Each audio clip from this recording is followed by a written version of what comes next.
निर्जला एकादशी को बाकी सभी एकादशी में सबसे सर्वश्रेष्ठ माना जाता है। इस दिन व्रत रखने से व्यक्ति के समस्त पापों से मुक्ति मिल जाती है और भगवान विष्णु की कृपा सदैव बनी रहती है। साथ ही इस दिन अगर आप तुलसी माता की पूजा अच्छे से करते हैं तो विष्णु जी के साथ साथ माता लक्ष्मी की भी असीम कृपा आपके और आपके सपरिवार के ऊपर बनी रहती है।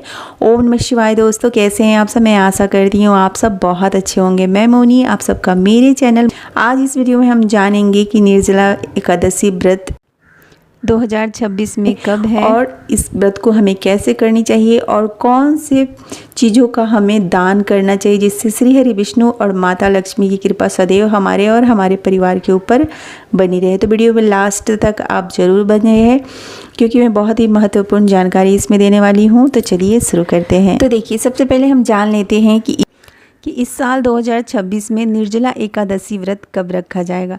तो देखिए दोस्तों, इस साल 2026 में निर्जला एकादशी व्रत 25 जून गुरुवार के दिन रखा जाएगा। एकादशी के दिन भगवान विष्णु की उपासना की जाती है। निर्जला एकादशी ज्येष्ठ मास के शुक्ल पक्ष की एकादशी को मनाई जाती है। निर्जला एकादशी में हमें एक बूंद पानी भी ग्रहण नहीं करना होता है। तो ये थोड़ा कठिन व्रत है क्योंकि इस ज्येष्ठ माह में बहुत ज़्यादा गर्मी पड़ती है, तो बहुत ही ज़्यादा कठिन व्रत होता है ये।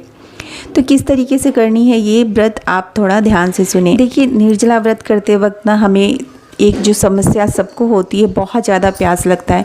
तो देखिए क्या करें, जब भी आप कोई भी निर्जला व्रत करें तो उसके एक दिन पहले आप नमक बिल्कुल भी ना खाएं।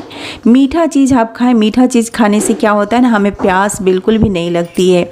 आप एक दिन पहले यानी कि 10वीं तिथि को आप खीर खाएं। मीठा में कुछ भी, मतलब मीठा ही खाएं, मीठा फल खाएं, खीर खाएं, दही का शरबत बना करके पिए क्योंकि अभी तो बहुत ज़्यादा गर्मी पड़ रही है। तो एक दिन पहले से अगर हम नमक छोड़ देते हैं ना, तो हम जिस दिन निर्जला व्रत करते हैं उस दिन हमें बिल्कुल भी प्यास नहीं लगती है। मैं खुद भी ऐसा ही करती हूँ। जब भी मैं तीज या जितिया व्रत करती हूँ या फिर महाअष्टमी व्रत करती हूँ तो ऐसे ही करती हूँ। एक दिन पहले ही यानी कि हम 10वीं तिथि को मीठा खाना शुरू कर देंगे तो प्यास बिल्कुल भी नहीं लगेगी। और 10वीं तिथि की ही सुबह में आप 4 बजे सुबह उठ जाएं और दही घोल करके आप शरबत पी लें। जितना पानी हो सके ना आप 10वीं की तिथि को पिए क्योंकि हमारे शरीर में ग्लूकोज की कमी नहीं होनी चाहिए। आप चाहे तो ग्लूकोन डी ले सकते हैं या फिर पानी किसी भी फॉर्म में लें। आप नारियल पानी पी लें या फिर नींबू पानी पिए, जितना छाछ पिए, मतलब जितना भी आप मीठा और पानी ले सकते हैं आप ले लें। इससे क्या होगा, जिस दिन आप निर्जला व्रत रखेंगे ना आपको बिल्कुल भी प्यास नहीं लगेगी। दूसरा क्या है, निर्जला व्रत जिस दिन भी आप करें पहले आप अच्छे से तैयार हो जाएं और इसके बाद श्री हरि विष्णु की भी पूजा करें। साथ ही माता तुलसी की भी पूजा बहुत ज़रूरी है। एकादशी व्रत के दिन माता तुलसी की भी पूजा होनी चाहिए, तभी हमारे विष्णु श्री हरि विष्णु प्रसन्न होते हैं। तो क्या करनी है, तुलसी माता को लाल चुनरी ओढ़ाएं, श्रृंगार की चीज़ें चढ़ाएं माता को। आप श्रृंगार की जैसे कि चूड़ी, सिंदूर, बिंदी ये चढ़ाएं माता को।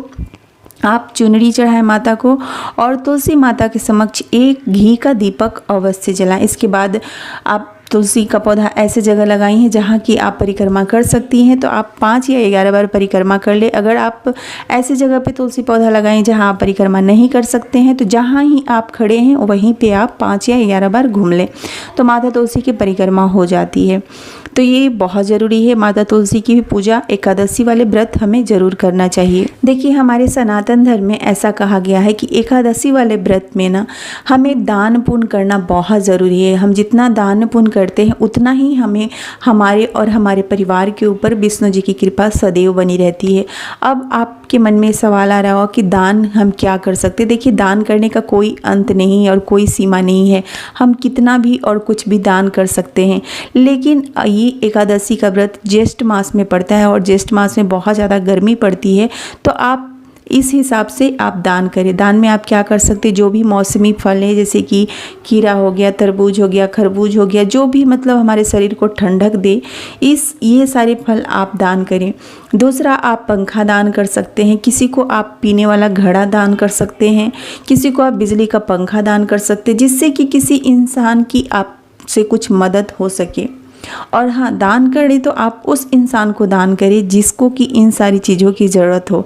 अगर हम ज़रूरतमंद इंसान की दान करते हैं ना तो उसके दिल से जो दुआ निकलती है ना वो सीधे परमात्मा तक पहुंचती है और वो दुआ भगवान आपको आशीर्वाद के रूप में देते हैं। तो इस बात का बिल्कुल ही ख्याल रखें। जो भी आपसे बन पड़ता है, जितना आप सक्षम है, जितना आपको भगवान ने सक्षम दिया है दान करने का, आप उस हिसाब से दान कर ले, लेकिन ज़रूरतमंद इंसान को ही दान करें।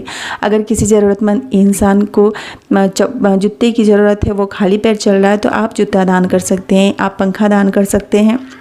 अगर कोई राहगीर है जो कि बहुत ज़्यादा प्यासा है, उससे पानी पीने की ज़रूरत है, तो आप उसे शरबत पिला दें, पानी पिला दें। जितना आप इस दिन ना मतलब दान पुण्य करेंगे ना, उनका सीधा असर आपके और आपके परिवार को मिलता है। तो ये बहुत ज़रूरी होता है एकादशी वाले व्रत के दिन हमें दान पुण्य करना।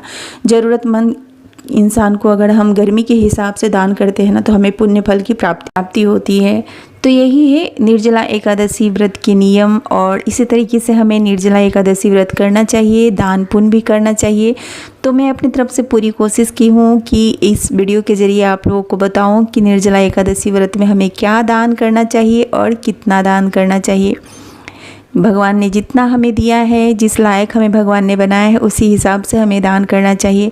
तो उम्मीद करती हूँ कि इस वीडियो से आप सबको थोड़ी सी हेल्प ज़रूर मिले, और अगर आप लोगों को मेरी वीडियो थोड़ी सी भी अच्छी लगे तो प्लीज़ मेरे वीडियो को लाइक करें, मेरे चैनल को सपोर्ट करें, और आप सब जहाँ कहीं भी हैं अपना ख्याल रखें। श्री हरि विष्णु आप सबका ख्याल रखें। हर हर महादेव।